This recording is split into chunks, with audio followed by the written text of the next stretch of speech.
High বন্ধুরা, দেখো আড়তের থেকে টাটকা টাটকা কাতলা মাছের তেল নিয়ে এসেছি। দেখতে পাচ্ছ খুব সুন্দর তেল, অনেকগুলো নেওয়া হয়েছে। এবার এগুলো ভালো করে পরিষ্কার করে বেছে ধুয়ে রান্নার রেসিপি তোমাদেরকে দেখাবো।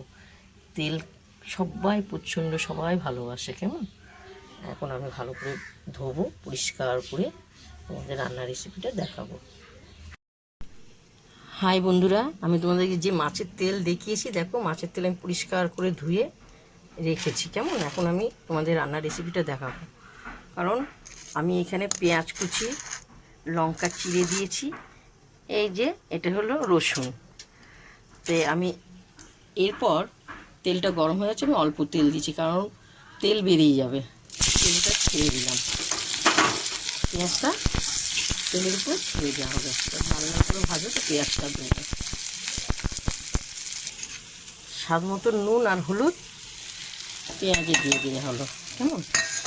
এই যে আমি মাছের তেলটা ভালো করে ধুয়ে আমি পেঁয়াজে ভাজাতে দিয়ে দিলাম, কারণ এটা দুটো একসঙ্গে পুরো লাল লাল হবে, খুব সুন্দর খেতে লাগবে দিদি ভাই।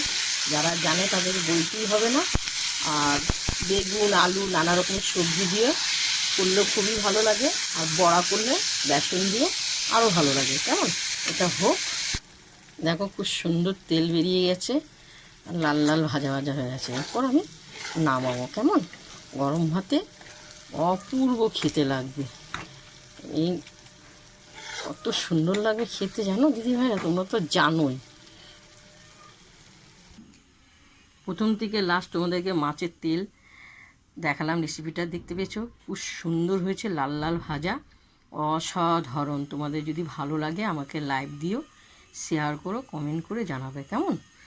এসো, গরম ভাতে খাবো, খুব সুন্দর। এখন আমার ছেলে খাবে, আমিও খাবো। হ্যাঁ, খুব সুন্দর হয়েছে, অসাধারণ।